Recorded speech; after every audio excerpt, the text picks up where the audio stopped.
Hi, we've been having parent conferences and I just wanted to share how exciting it is to watch the general public react to what kids can do after one term of French and Spanish. It's really inspiring. I guess we CI teachers might forget that for a parent to see their child in first year Spanish and first year French be able to compose a paragraph and understand an entire story and to see what they've done in their listening, we forget that that's really impressive to them.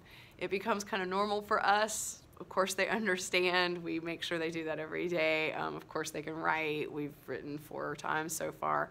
And I've seen kids do this year after year. But when their parents see what their kids can do and they're that happy, and I have heard the word impressive and impressed. Like I'm doing student-led portfolio conferences. And so I don't sit down and actually go through the portfolio, which is saving my life. But just as I'm sitting there listening to them talking around the room, I'm hearing this word impressed, impressive, and it's really inspiring for me as a teacher. So what is really great about these portfolio conferences is that I don't have to talk as much as I normally do. In fact, when a lot of people show up at the same time, I'm able to just pull one kid's proficiency flowchart out and tell them, okay, basically this is what I'm telling them. This is where Portland Public Schools expects your child to be at the end of next year. And this is where they're at right now in their writing, and this is where they're at right now in their listening and their reading. So they're way ahead of the curve in their ability to perform at this level on these tasks. Something else that I think has been really great about the portfolios this year is that this most recent one, I pushed my students and I was really clear with them that I was pushing them and it was going to be a challenge, but I had them read an unfamiliar text. And it was actually a text about nonfiction. So this one was about Halloween and Toussaint and All Souls Day in France. So for the parents to see that their child is able to tackle a nonfiction text that was an unfamiliar text has been really impressive to the parents, and I really want their parents to be impressed because they're doing really, really well. So having the students sit down with these little packets that we made, like here is the student's reading packet. So in their reading packet, they have, you know, all of their different readings. They have the actual reading that we did, and then they have their summary, and then they have the actual other reading that we did. This is that nonfiction one, and they have the summary of that in English.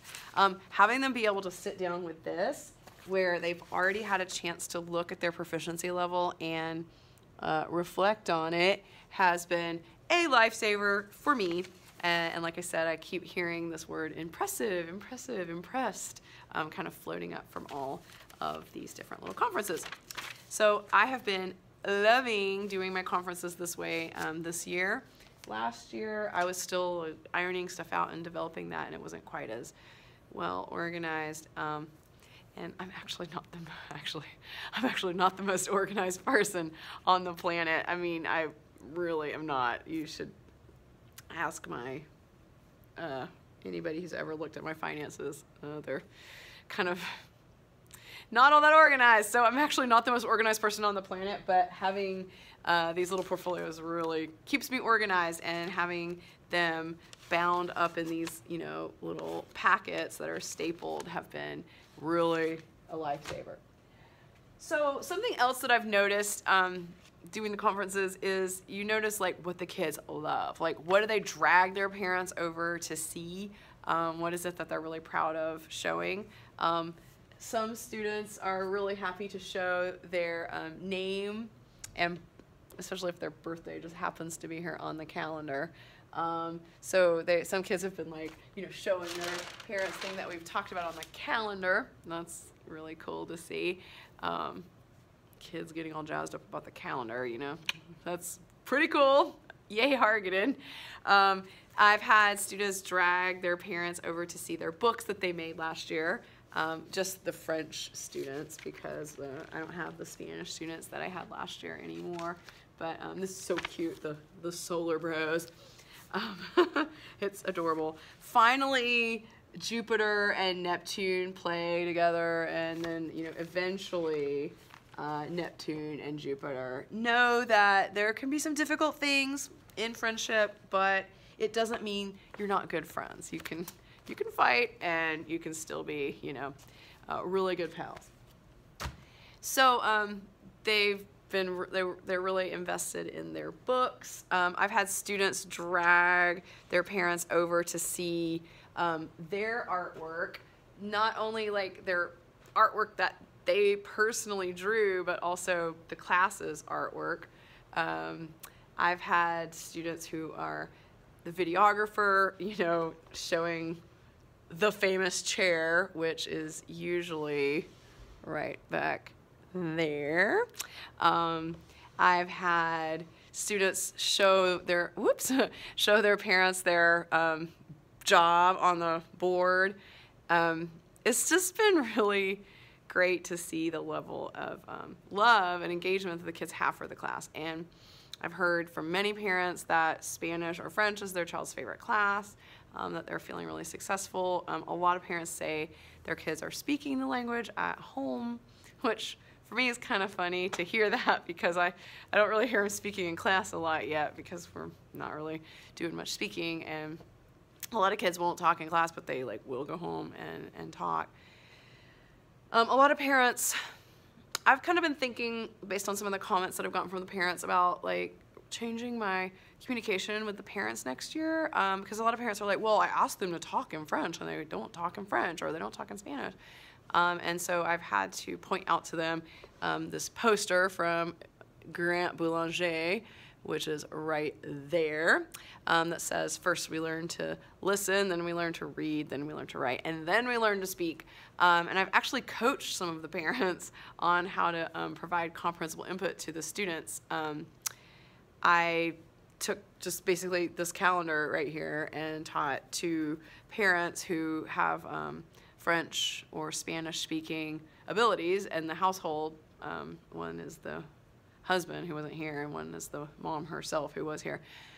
Two separate families, but anyway, there's a lot of multilingual families at my school, and so yeah, I coached them. I was like, so you want to ask your student like an either-or question. You want to be, you know, pointing at the calendar when you're talking about it, or you want to get out a picture. I even told the Spanish-speaking family to look up Pablo Roman, who does that Dreaming Spanish, and I told the French-speaking family to look up Alice Ayel, who does the French videos on YouTube, just so that they could see like a model of how how you could sit there with a little whiteboard or with a piece of paper and provide comprehensible input.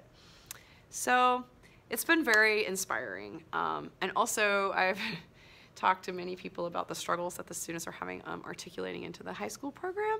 And I have been bringing it up to them because I feel it's my responsibility to make sure that they know that hasn't been a smooth transition, but I've been really happy to see that every single parent that I've talked to, and I have talked to every single one of my second-year parents, every single parent that I've talked to has been very supportive and very cognizant and complimentary of the level of proficiency that the kids are getting here, and knowing that we just have two different goals for these two different levels of the program, like that this is a very proficiency-based classroom, and that they are recognizing that they're achieving a good level of proficiency, and then they recognize the differences between what we're doing here and the goals of the high school program, which are just, you know, good teaching because they're accomplishing their goals, but they just have, you know, really different philosophies and different goals. So it's been the best conferences I've ever had, and I really would chalk it up to the level of investment that the kids have gotten. And as my skill level grows with, you know, making my classroom more and more centered on the students' ideas, and giving them so much ownership and so much investment into the daily workings of the class. The level of just love of this class is really inspiring, and to hear them share that with their parents and just kind of making my day. So thanks for joining me, and if you're doing parent conferences soon, good luck. I say, word of the day. The word of the day is student-led portfolio conferences. Good, good, good. All right, thank you. Bye.